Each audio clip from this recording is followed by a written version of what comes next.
Ladies and gentlemen, friends and frenemies, dreamers and schemers, welcome to this moment, this message, this mission. Let me begin with a confession. For a very long time, I had one goal: to be the best in the world. That's right. The best speaker, the best businessman, the best motivational talker with dramatic pauses. Even the best eater of pizza slices without using my hands, don't judge.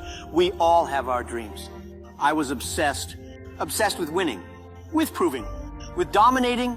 I wanted to walk into a room and hear slow claps, standing ovations, maybe even someone fainting from my greatness. But life had other plans. You see, chasing the title of the best in the world is like trying to catch a mosquito in the dark. You hear it buzzing, it's annoying, it keeps you up at night, so you get up determined. You swing wildly. You punch the air. You slap your face by mistake twice. You knock over your lamp, stub your toe, break a chair, and by the end of it, not only have you not caught the mosquito, but now you're sweaty, frustrated, and your whole room looks like a tornado passed through. That's when it hit me. Maybe the goal was never to be the best in the world. Maybe the goal was to be the best for the world. Big difference. Now I know what you're thinking. That sounds sweet, but will it pay my rent? Will it buy me Wi-Fi and Netflix? Well, maybe not immediately, but it will give you something deeper. Purpose, meaning, impact. It'll make you more human, more whole, and more valuable than any title ever could. And that, my friend, is absolutely priceless. Let me tell you a story. In high school, I had a classmate, let's call him Kelvin. Kelvin wanted to be the best at everything.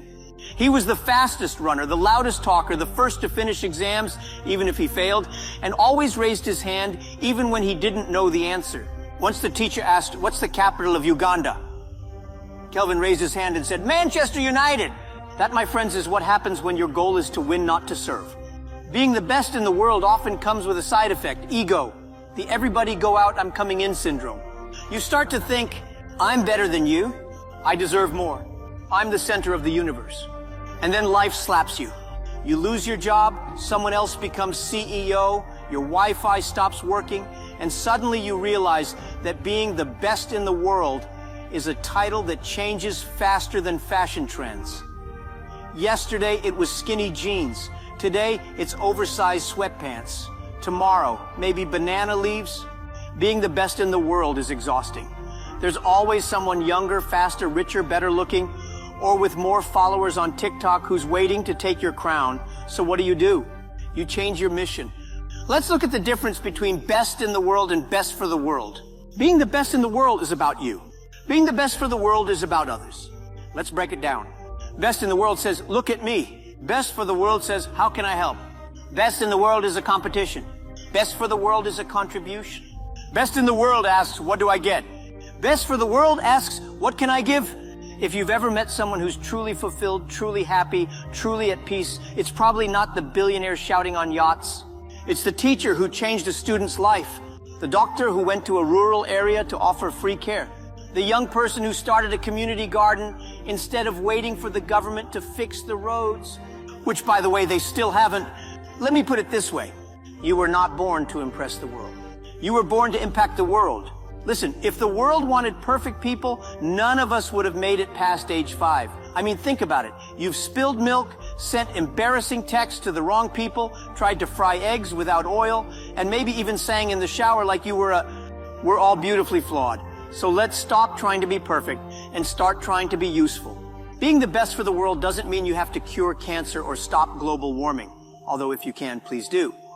Sometimes it means being kind to someone who looks stressed, sharing knowledge, even if you're not an expert, lifting others instead of competing with them. Don't wait until you're ready. The world is not looking for superheroes with perfect abs. It's looking for real people with real hearts. Let me ask you, what is success? Is it a mansion with 27 bathrooms? Because unless you're a duck, why do you need that many? Is it 3 million Instagram followers? You can't take likes to the bank. Is it being on Forbes' list? Look, even Forbes forgets names sometimes. Real success is when someone whispers your name in a room full of opportunities because you helped them once when nobody was watching. I once met a janitor at a hospital who said something I'll never forget. He said, I may not be a surgeon, but every time I clean this floor, I'm saving lives too, because a clean hospital prevents infection. That is what it means to be the best for the world. You don't need a title to have impact. You just need to care. Now, I know this speech has been deep and meaningful and may have touched a few emotional nerves, maybe even made someone in the back start rethinking their life choices. That's good. But before you start packing your bags to go save the whales or invent a solar-powered burrito warmer, let's lighten the mood for a second. Some people take themselves way too seriously. You know the type. They walk like the floor owes them respect. They talk like every sentence needs to be framed and quoted. They mess up and then blame the weather. Not me. I once wore 2 different shoes. One black, one brown to a job interview. I noticed it halfway there. Did I panic? Nope. I walked in confidently, looked the interviewer in the eye and said, "This is called asymmetrical confidence. Fashion forward, bold, you're welcome." I didn't get the job, but I did get a good story and a lesson in humility. Why am I telling you this? Because changing the world doesn't require a PhD in rocket science or a superhero cape. You don't need perfect teeth, flawless grammar, or 1 million followers. Sometimes all it takes is a smile at the right time, a joke when the room is tense, a story that makes someone laugh and realize, hey, I'm not the only weirdo struggling out here. The world needs more joy, more silliness, more dancing in the kitchen and singing badly in the shower, more Me Too moments, more belly laughs and less ego. So go ahead, laugh a little, laugh a lot, and then, once your cheeks hurt from smiling, roll up your sleeves and get to work. Joy is contagious. Spread it like peanut butter. All right, let's get practical. You want to be the best for the world? Here's your blueprint. Step 1, start with self-awareness. Ask yourself, what am I good at? What do I care about? Where can I help? Being for the world starts with knowing your strengths. You can't donate what you don't have. Step 2, serve before you sell. Everybody's selling something these days, but before you sell, serve. Be the person who solves problems, not creates them. Remember, people may forget what you sold, but they will never forget how you made them feel. Step 3, collaborate, don't compete. You don't have to outshine others to shine. The sun and the moon exist in the same sky and nobody complains. Collaboration is the new competition. Help others win. You'll win too. Step 4, stay humble, stay hungry. You're not too good for anything. Sweep floors, make coffee, take notes, give credit, lift others. Greatness is not loud, it whispers, it serves, it listens. Step 5, think legacy, not likes. In 100 years, your selfies will be gone. Your captions will be deleted. But your kindness, that lives forever. Build a legacy that lasts, not just a brand that trends. I don't care where you come from, what you've done, how many times you've failed, or how broke you are right now. If you have a heart that beats, you can be the best for the world. Let me repeat that. You can be the best for the world. You don't need permission. You don't need perfection. You just need purpose. Start where you are. Use what you have, do what you can.